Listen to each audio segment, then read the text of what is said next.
வணக்கம் நேயர்களே. இந்த பதிவில் நம்ம பார்க்க போவது நமது பாரம்பரியத்தின் மிக முக்கியமாக, எஸ்பெஷலி ஆர்ட் ஃபார்மில் ரொம்ப முக்கியமான பங்கை வகித்து வரும் கர்நாடக இசை தொடர்பானது. இன்றைய காலகட்டத்தில் கர்நாடக இசை பொலிவிழந்து ரசிகர்களை ஈர்க்கும்படியான வழியில் இல்லை என்ற ஒரு பெரிய புகார் ஒன்று எழுந்துள்ளது. சமீபத்தில் மதிப்புக்குரிய வரலாற்று ஆய்வாளர் வி ஸ்ரீராம் அவர்கள் பிரிண்ட் என்ற ஒரு ஆன்லைன் மேகசினில் ஒரு கட்டுரை எழுதினார். அந்த கட்டுரையுடைய தலைப்பு பார்த்தீங்கன்னா ரொம்ப இன்ட்ரெஸ்டிங்காக இருக்கும். Is a Chennai Margazhi concert is actually losing ஷெயின்னா அது மதிப்பிழந்து போய்விட்டதா, empty halls, ageing fans, unpaid artist அப்படின்னு அவர் சொல்லியிருக்கார். அவர் இந்த மார்கழி மாத இசை விழாவில் நிறைய இடத்துல எம்டி சேர்ஸ் இருந்திருக்கு. ரெண்டாவது, பங்கு பெற்றவர்கள் எல்லாருமே மிகவும் வயதானவர்கள்.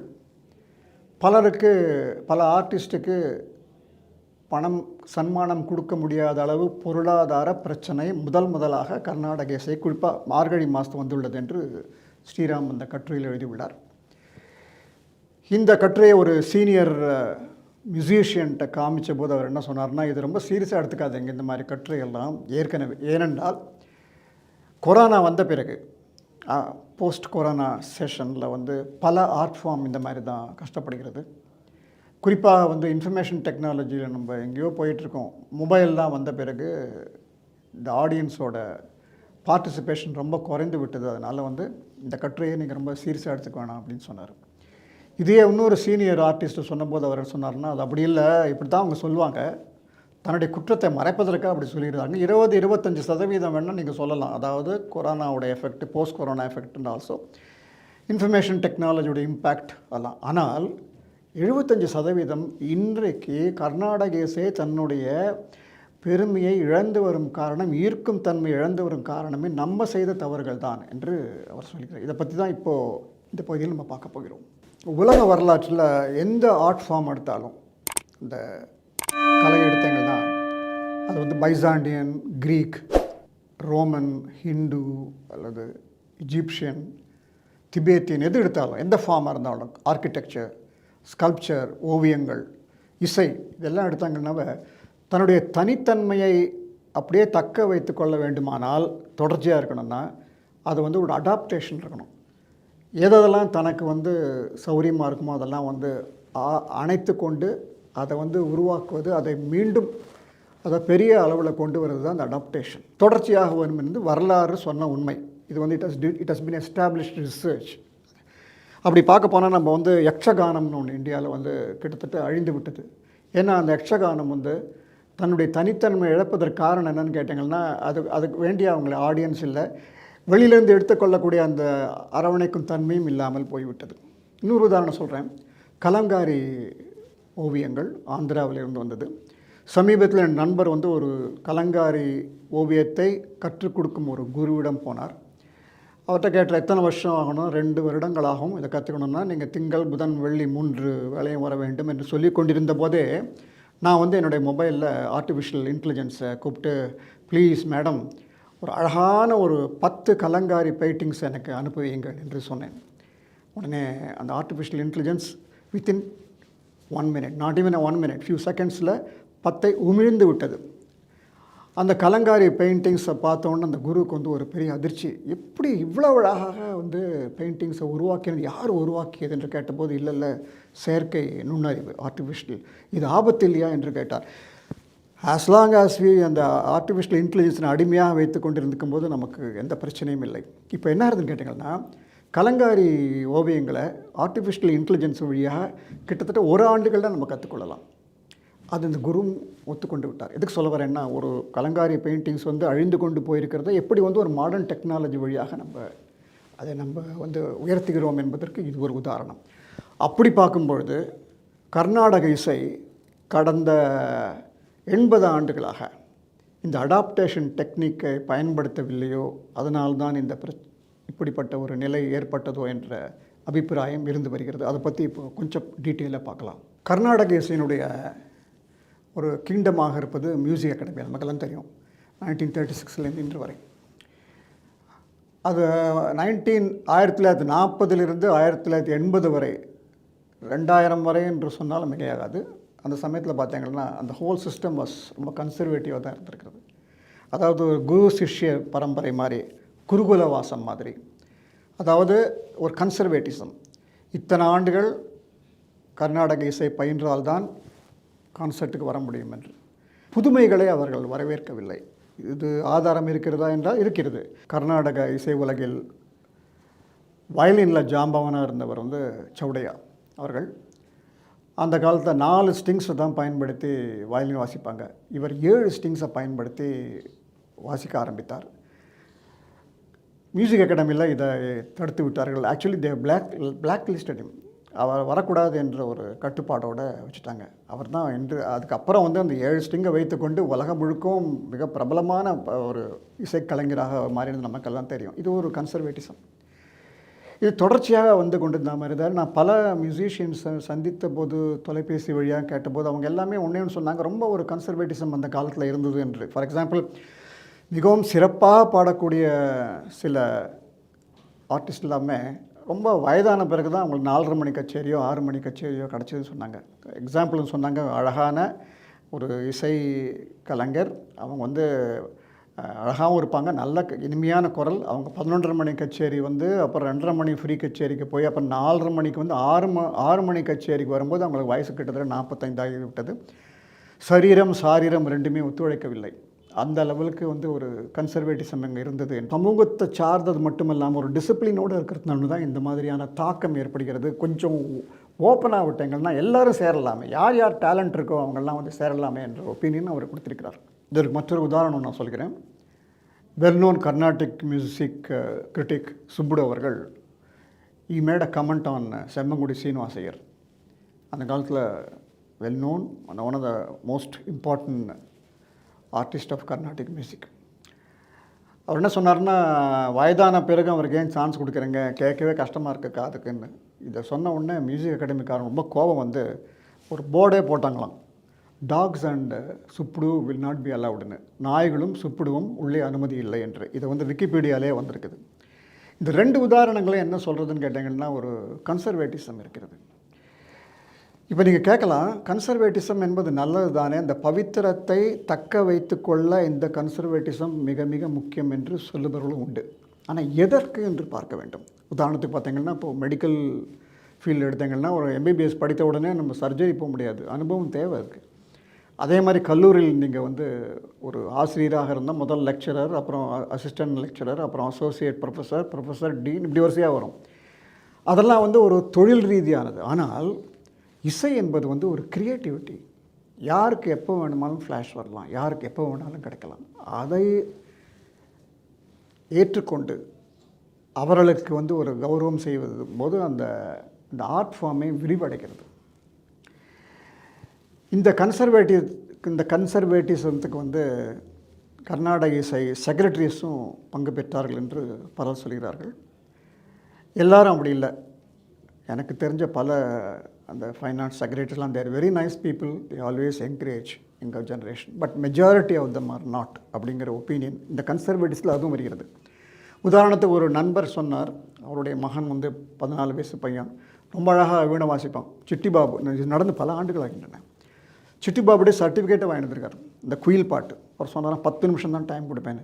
இந்த பையன் வீணை வாசிச்சிட்டே இருக்கிறபோது அந்த செக்ரட்டரி யாரோ ஃபோன் பேசிகிட்டு இருக்காரு. அப்புறம் 2 பேர் பேசிகிட்டு இருந்தாங்க. இவர் வீணை வாசி சரியாக கவனிக்க கூட இல்லை என்று கேள்வி. அப்புறம் என்ன சொன்னாராம், சரி நல்லா வாசிச்சாங்க, அடுத்த வருஷம் பார்க்கலாம் என்று போய்விட்டாராம். அதுக்கப்புறம் அந்த பையன் வீணை வாசிக்கவே ஸ்டாப் பண்ணிட்டான். இது ஒரு சிறிய உதாரணம். மீண்டும் சொல்லுகிறேன், எல்லாரும் அப்படி இல்லை, இருந்தாலும் இந்த மாதிரி நடந்திருக்கிறது.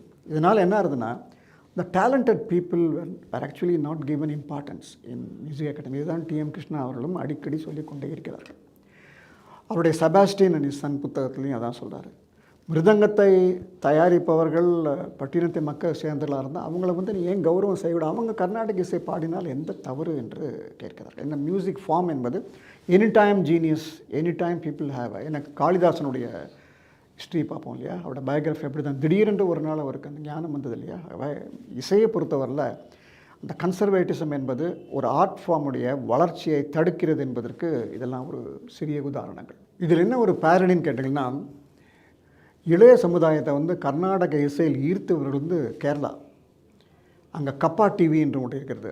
7 வருஷமாக இருக்குன்னு நினைக்கிறேன். முழுக்க முழுக்க இளைஞர்களால் நடத்தப்படும் டிவி, இது இசை டெலிவிஷன் ப்ரோக்ராம், சேட்டலைட் சேனல்.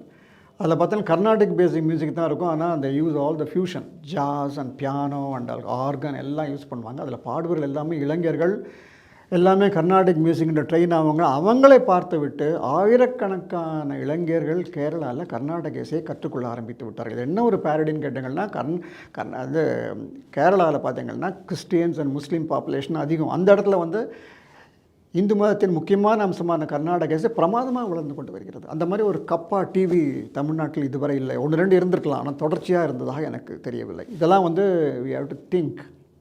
ஏன்னா கர்நாடக இசையை எந்த காரணத்தை கொண்டு நம்ம வந்து அந்த வளர்ச்சியை தடுக்கக்கூடாது என்பதற்காக தான் இதெல்லாம் பேசுகிறோம். செகண்ட் ஆஸ்பெக்ட் நம்ம பார்க்கும்போது, முக்கியமாக கர்நாடக இசையின் முக்கிய அம்சமான ராகங்கள் சம்பந்தமானது. எனக்கு தெரிந்து உலகத்திலேயே வேறு எந்த இசை ஃபார்ம்லையும் இந்த மாதிரியான ராகங்கள், அதோடைய நுணுக்கங்கள், ஒவ்வொரு ராகத்தினுடைய தன்மைகள், அதோட குவாலிட்டி, எவ்வாறு தினசரி வாழ்க்கைக்கு ராகங்கள் பயனுள்ளதாக இருக்கிறது பற்றி எனக்கு தெரிஞ்சு இந்தியாவில் மட்டும்தான் இருக்கிறது. வேறு எந்த கண்ட்ரியில் இருக்கிறதா எனக்கு தெரியவில்லை. கடந்த 100 ஆண்டுகளாக 150 ஆண்டுகள் ஹிஸ்டரியை பார்த்தீங்கன்னா சாதாரண மக்களுக்கும் ராகங்கள் பற்றி பல செய்திகள் தெரிந்துள்ளன. மல்லாரி உதாரணமாக எடுத்துக்கொள்ளலாம். ஆய்வாளர் பத்மநாபன் சில அருமையான தகவல் எனக்கு கொடுத்தார். வந்து ஒரு கிட்டத்தட்ட ஒரு 70 ஆண்டுகளுக்கு முன்பாக மல்லாரி வாசிக்கும் போதே பக்கத்தில் இருக்கிறவங்க தெரியுமா, மல்லாரி வந்து அது வந்து தீர்த்தவாரி போகும்போது மல்லாரியோட ராகம் மாறும், பிரசாதம் கொடுக்குற போது மல்லாரி ராகம் மாறும். அதை வந்து கேட்கும்போதே உங்களுக்கு தெரியுமா, தீர்த்தவாரி நடந்து கொண்டிருக்கிறது, பிரசாதம் கொடுக்கிறார்கள் என்று. அந்த ராகத்துடைய வெரைட்டி அப்படி இருந்தது அந்த காலத்தில். 1940-30-40 பார்த்தீங்கன்னா most of the films were based on Carnatic music. உங்களுக்கே தெரியும், அது கர்நாடிக் இசை தான். கிட்டத்தட்ட 50 பாடல்கள் 60 பாடல்கள்லாம் வந்துருக்கு. 1964 பட்டணத்தில் பூதம் என்ற படத்தில் வந்து ஜீம்பூம்பா என்ற பூதம் வந்து நாகேஷை கேட்கும், என்ன வேணும்னு செஞ்சுருட்டி ராகத்தில் ஒரு ராகம் பாடு என்று சொல்வார். அந்த காலத்தில் வர நமக்கு ராகங்கள் என்பது எல்லாருக்கும் தெரிந்த விஷயமாக தான் இருந்து கொண்டு வருகிறது. இந்த ராகத்தோட ஹிஸ்ட்ரி பார்த்தீங்கன்னா it goes to more than 2000 years. சோழர் கால கல்வெட்டுகள் இந்த ராகம் என்ற சொல் இருப்பதாக தெரியவில்லை, ஆனால் பண் இருந்திருக்கிறது. பல ராகத்துடைய பெயர்கள்லாம் ராகம் என்று குறிப்பிடப்படாமல், ஃபார் எக்ஸாம்பிள் பன்னி திருமுறையில் நீங்கள் பார்க்கும்போது சில ராகங்களை பெயர்களை நான் உங்களுக்கு சொல்லுகிறேன். குறிஞ்சி, இந்தளம், அதான் இந்தோளம் என்று மாறிவிட்டது என்று நினைக்கிறேன். அப்புறம் வந்து பஞ்சமம், இதெல்லாமே இருந்திருக்கு அந்த காலத்தில். இதை வந்து டாக்டர் வசந்தி அவர்கள் ஆர்கியாலஜிஸ்ட் நிறைய ரிசர்ச் பண்ணிட்டு வராங்க. அவங்க என்ன சொல்கிறாங்கன்னா 16-17 நூற்றாண்டில் விஜயநகர சாம்ராஜ்யம் தமிழ்நாட்டில் தொடர்ச்சி ஆட்சி பண்ணி வரும்போது பல பண் பெயர்கள்லாம் வடமொழியில் மாற்றப்பட்டு விட்டது என்று சொல்கிறார். எது எப்படி இருந்தாலும் இந்த ராகங்களுடைய இம்பேக்ட் வந்து கடந்த ஒரு 1500 ஆண்டுகளாக தமிழ்நாட்டில் இருந்து வருகிறது, இந்தியா முழுக்க இருந்து வருகிறது. அந்த ராகம் பற்றி ஆராய்ச்சிகள் வந்து இசை சம்பந்த வல்லுவர்கள்லாம் அதிகமாக செய்யவில்லை கடந்த 50 ஆண்டுகளாக. இது நிச்சயம். எனக்கு தெரிஞ்சு ராகா பற்றி ரிசர்ச் பற்றி பெரிய அளவு ஆராய்ச்சி கட்டுரைகள் அங்கங்கே வந்திருக்கலாமே தவிர அது பாப்புலர் லெவலில் யாரும் அதை சொல்லவும் இல்லை. அதுக்கு இதுதான் இப்போ இருக்கிற ஒரு பெரிய லேக்குனா வெற்றிடம் என்று நாம் நினைக்கிறோம். ராகத்தை பற்றி பல விஷயங்களை சொல்லணும். ஃபார் எக்ஸாம்பிள் மியூசிக் தெரப்பி என்று சொல்வார்கள். ஒவ்வொரு ராகத்துக்கும் பாடும்போது அதனுடைய தாக்கம் எவ்வாறு உடலில் அமைகிறது, எந்தெந்த ராகத்தை பாடினால் எந்தெந்த நோய் குணமாகும், இதற்கான ஆராய்ச்சிகள் பீர் ரிவ்யூ ஜேர்னலில் வரலையே தவிர நிச்சயமாக பரவலாக இந்த செய்திகள் பல நூற்றாண்டுகளாக நம்மிடம் வருகிறது. அதை பற்றின ஆராய்ச்சி முழு அளவில் நடைபெறவில்லை. இதெல்லாம் இவங்க தான் மியூசிஷியன்ஸ் தான் கொடுக்க வேண்டும். தேர் ஆர் எக்ஸ்பர்ட்ஸ் இந்த மியூசிக். இப்போ இருக்கிற டாப் ஒரு மியூசிஷியன்ட்ட போய் கேளுங்க, காம்போதி ராகம் பாடும்போது உலகத்தில் நம்ம உடம்புல என்ன விதமான மாறுதல் வருகிறது, இது ஆராய்ச்சி செய்ய வருகிறதுன்னா வரமாட்டேன்னு சொல்லுவார். அவர் நேரமே இல்லாமல் எனக்கு. ஸோ அந்த ஆராய்ச்சி அணுகுமுறை நம்மளிடம் இல்லை. அது இளைய சமுதாயத்தை ஈர்ப்பதற்கு இந்த ராகங்கள் மிக மிக முக்கியமாக உள்ளது. உங்களுக்கு ஒரு வேண்டுகோள், இந்த நிகழ்ச்சி முடிந்த உடனே தயவு செஞ்சு நீங்கள் யூடியூப்பில் போயிட்டு சம்பூர்ண ராமாயணம் திரைப்படத்துடைய பாடல்கள்னு கிளிக் பண்ணுங்கள். அதில் வந்து வீணை குடியூன் அந்த பாடல் இடம்பெற்ற இடம் லங்கேஸ்வரனுடைய அரண்மனையில். லங்கேஸ்வரன் இஸ் அ மியூசிஷியன், உங்களுக்கு தெரியும், சிவபெருமானையே கவர்ந்தவர். அவருடைய மனைவி மந்தோதரி இருப்பாங்க. எல்லாரும் அவர்கிட்ட கேள்வி கேட்பாங்க, இசையை பற்றி கேள்வி. அந்த பாடல் நீ கேட்ட உடனே அந்த ராகங்களுடைய தன்மை நமக்கு தெரியும். இப்படி ஒரு உயர்ந்த ராகங்களை கொண்ட நம்முடைய நாடுன்னு நினைக்கும் போது நமக்கே பெருமையாக இருக்கிறது. அதில் என்னென்னலாம் ராகங்கள் வருதுன்னு பார்த்தீங்கன்னா, இதுக்கு அருமையாக இசையமைச்சர் வந்து கேவி மகாதேவன் அவர்கள். ஒருத்தர் கேட்பாங்க, காலையில் பாடும் ராகம் என்னன்னு கேட்டோன்னா பூபாலம், பகலில் பாடுவது சாரங்கா, இரவில் மாலையில் பாடுவது வசந்த ராகம். ஒவ்வொரு சுச்சுவேஷனுக்கு தகுந்த போல் பாடல், கால வரையறுப்புக்கு எல்லாத்துக்குமே. குணங்களுக்கு ராகங்கள் அந்த காலத்தில் உள்ளன. இரக்கத்துக்கு வந்து சபரி, அப்புறம் மகிழ்ச்சிக்கு வந்து தன்யாசி, யுத்தத்துக்கு வந்து கம்பீர நாட்டை. அந்த பாட்டை கேட்கும்போதே நமக்கே குதிரையில் போகிற எஃபெக்ட் இருக்குது. அந்தளவு ராகங்கள் ஒவ்வொரு ராகத்துக்கும் ஒரு தன்மை உள்ள இருக்கிறது. அந்த ராகத்தினுடைய இம்பேக்ட் நம்ம உடலில் செல்கிறதுன்னு நினைக்கும் போது நமக்கு வந்து இது வந்து வெஸ்டர்ன் மியூசிக்கில் இருக்கிறதா எனக்கு தெரியவே இல்லை. இந்த ராகங்களுடைய முக்கியத்துவத்தை வந்து இளைய தலைமுறைக்கு நம்ம உடனே சொல்ல வேண்டும். இதற்கு பல உத்திகள் நம்ம என்னங்கிறது அப்புறம் பார்ப்போம். இந்த ராகங்களை பற்றி ஆராய்ச்சி செய்து இளைய தலைமுறைக்கு சொல்லணும். எக்ஸாம்பிள் நான் சொல்கிறேன், இந்த ரொமான்ஸுக்குன்னே ஒரு ராகம் இருக்கிறது. அதை நான் என்னன்னு சொல்ல மாட்டேன். இந்த பதிவை பார்த்துட்டு இளைஞர்களை போய் தேடி பாருங்கள். ரொமான்ஸுக்குன்னு ஒரு ராகமே இருக்கிறது. அந்த ராகத்தை பாடிட்டு போங்களேன் நீங்கள். ராகம் என்பது அந்தளவு முக்கியம். கர்நாடக இசை, கர்நாடக இசை ராகத்தை அதிகமாக இளைய சமுதாயம் விரும்ப கர்நாடக மியூசிக் நிறைய பேர் வருவாங்க. ஆய்வாளர் ஸ்ரீராம் அவர்கள் வந்து தன்னுடைய கட்டுரைன்னு சொல்கிறார், வந்து என்ஆர்ஐ, அதாவது மேல்நாட்டிலிருந்து வரக்கூடிய அந்த பொருளாதாரம், அந்த எக்கனாமிக் இந்த தடவை கர்நாடக இசைக்கு அதிகம் வரவில்லை என்று. அது மட்டும் இல்லை, என்ஆர்ஐயில் அமெரிக்காவிலிருந்து கனடாவில் இருந்தும் நூற்றுக்கணக்கான பேர் வந்து இந்த இசை விழாவுக்கு என்றே வருவார்கள். இங்கே ஸ்டே பண்ணுவாங்க, 11 மாதம் ஸ்டே பண்ணுவாங்க. They spend lot of money, they give donation also. அப்படியெல்லாம் குறைந்து விட்டார்கள். காரணம் எல்லோரும் வயசாக போயிடுது. 80 வயதுக்கு பிறகு 20 மணி நேரம் ட்ராவல் பண்ணிட்டு வர்றது கஷ்டம். சரி, அப்போ ஒரு கேள்வி கேட்கலாம், அவளுடைய குழந்தைகள் ஏன் வரவில்லை? பார்த்தீங்கன்னா பெரும்பான்மையான குழந்தைகள், என்ஆர்ஐ குழந்தைகளுக்கு கர்நாடக இசையில் ஆர்வம் இல்லை. அப்படி கேட்டால் என்ன சொல்லுவாங்கன்னா, எங்கள் வீட்டில் கர்நாடக இசை கற்றுக்கொள்கிறோம் அப்படின்னு சொல்லுவாங்களே தவிர, ஒரு மியூசிக்கை வந்து ஒரு என்கரேஜ் பண்ணி ஒரு செஷனுக்கு வரக்கூடிய அளவுக்கு அவங்களுக்கு ஆர்வம் அங்கே குறைந்து விட்டது. அதனால் என்னாச்சுன்னா, கர்நாடக இசைக்கு ஸ்பான்சர்ஸ் ரொம்ப குறைந்து விட்டார்கள் என்று ஸ்ரீராம் அவர்கள் சொல்கிறார்கள். இது ஒரு உண்மை. இதை நம்ம வந்து ஆஃப்செட் செய்யணும்னா ஒரே வழி என்னென்னு கேட்டிங்கன்னா, இளைய சமுதாயத்தை நம்ம கொண்டு வர வேண்டும் என்றால் இந்த கப்பா டிவி முதல் இசைக்காகவே, கர்நாடக இசைக்காகவே பல டிவிகள், பல யூடியூப் சேனல்ஸ் வர வேண்டும். அதில் வந்து இளைஞர்கள் ஈர்க்கும்படியான பல பாடல்களை கொண்டு வேணும். சினிமாவில் பாடல்களில் பெரும்பான்மையான பாடல்கள்லாம் ராகம் பேஸ் தானே. அது என்னென்ன ராகங்கள் அப்படிங்கிறத வந்து குவிஸ் ப்ரோக்ராம் நடத்தணும். சில இடங்கள் நடத்துகிறாங்க. நான் சொல்கிறது பெரிய லெவலில், ஒரு விஷுவல் லெவலில், ஒரு யூடியூப்பில் சேனல் லெவலில் அது நடத்தும்போது இளைய சமுதாயம் வந்து ராகங்களை பற்றி தெரிந்து கொள்வார்கள். அப்படி தெரிந்து கொண்டவனே automatically they will go for to listen the music. ஒரு சேம்பர் கான்சர்ட்டுக்கு போகக்கூடிய அளவுக்கு அவங்களுக்கு உற்சாகம் ஏற்படும். ஸ்பான்சரை நம்ம செய்ய வேண்டும் என்றால் இதுதான், மக்கள் அதிகமாக கூட நிச்சயமாக வருவார்கள். அதே மாதிரி 14 வயசுக்கு உள்ள குழந்தைகள்லாம் யாரெல்லாம் இந்த எக்ஸ்பர்ட் இன் கர்நாடிக் மியூசிக்கில் அவங்களெல்லாம் கூப்பிட்டு அவங்களெல்லாம் ஒரு ஃபங்க்ஷன் நடத்தி அதை வீடியோ எடுத்து மற்ற குழந்தைகளையும் அழைச்சி கொண்டு வந்தது. இப்படி தான் செஞ்சு நம்ம கர்நாடக இசையினுடைய அந்த தரத்தை தரம் மட்டும் இல்லை, அதாவது பாப்புலாரிட்டி அதிகம் செய்ய வேண்டும். இப்பொழுது இந்த கர்நாடக இசை இந்த பதிவில் பார்த்ததோட சின்ன ரவுண்ட் அப் ஒன்று பண்ணோம்னா, நிச்சயமாக போஸ்ட் கொரோனா பீரியடில் ஏற்பட்ட சில பொருளாதார பிரச்சனைகள், அப்புறம் இன்ஃபர்மேஷன் டெக்னாலஜி, பொதுவாகவே இந்த மொபைல் ஃபோன் வந்த பிறகு பொதுமக்களுக்கு வெளியே போகணுங்கிற ஆசையே போய்விட்டது. அதெல்லாம் உண்மைதான். அதனாலேயே வந்து டெய்லி அட்டெண்டன்ஸ் டு த சபாஸ் ரொம்ப குறையுது என்பது மிக மிக உண்மை. ஆனால் அது வந்து 25 to 30% தான் வச்சுக்கலாம். 70% வந்து அது ஆர்வமாக எடுக்க வேண்டும். நம்மவர் என்ற படத்தில் கமல்ஹாசன், அது most underrated film, one of the best films of fame. அவர் சொல்லுவார் வந்து, அவர் வந்து லெக்சராக இருப்பார். மாணவர்கிட்ட நான் ஒரு சினிமா பாட்டு பாடுறேன், அந்த பாட்டின் 2வது அடி நீங்கள் சொல்லுங்க சொல்லிட்டு அத்திக்காயின்னு பாட ஆரம்பித்தோடனே மாணவர்கள் வந்து அந்த பாட்டையே ஃபில்லப் பண்ணி கொடுத்துருவாங்க. அப்போ அவர் சொல்லுவார் வந்து, இந்த பாடல் நீங்கள் எப்போ கேட்டீங்க, எப்படி மனசில் இருக்குது, அதே மாதிரியே பாடங்கள் ஏன் உங்கள் மனசில் இல்லைன்னு கேட்பார். எதுக்கு சொல்ல வரேன்னா, சினிமாவுடைய தாக்கம் அதிகமாக இருக்கிறது. சினிமாவில் பெரும்பான்மையான சினிமா பாடல்களில் வந்து ராகங்கள் இருக்கிறது. அதை பேஸ் பண்ணி இளைய சமுதாயத்தை கவர வேண்டியது இப்போ முதல் திங். 2வது, அந்த கான்செப்ட் நடக்கும்போது ஒரு இது நடத்தலாம். இன்றைய கச்சேரியில் வந்து எந்த ராகங்கள் அதிகமாக பயன்படுத்தப்பட்டன, இதை ஒழுங்காக நீங்கள் கரெக்டாக கண்டுபிடிச்சிங்கன்னா உங்களுக்கு கேன்டீனில் ஃப்ரீ டின்னர் என்று கொடுக்கலாம். அதை ரிங்டோனில் நீங்கள் வந்து ராகங்கள் ரிங்டோன் ராகம் வச்சு என்ன ராகம்னு சொல்லலாம். இப்படிலாம் ராகத்தை நம்ம சொல்லலாம். இரண்டாவது, பல இடங்களில் சின்ன சின்ன கான்சர்ட் வந்து யூடியூப்பில் வரணும், அந்த பேஸ்ட் ஆன் கர்நாடிக் மியூசிக். இதெல்லாம் சம் ஆஃப் த டிப்ஸ். இந்த நிகழ்ச்சியை பார்த்து விட்டு நீங்கள் I am not expert in music, Carnatic music. So அதனால் எனக்கு தெரிஞ்ச டிப்ஸை விட உங்களால் அதிகமாக நல்லா கொடுக்க முடியும். ஆகவே இந்த நிகழ்ச்சியை பார்த்து விட்டு எல்லோரும் ஒரு யோஜனைகள், டிப்ஸ் கொடுங்க.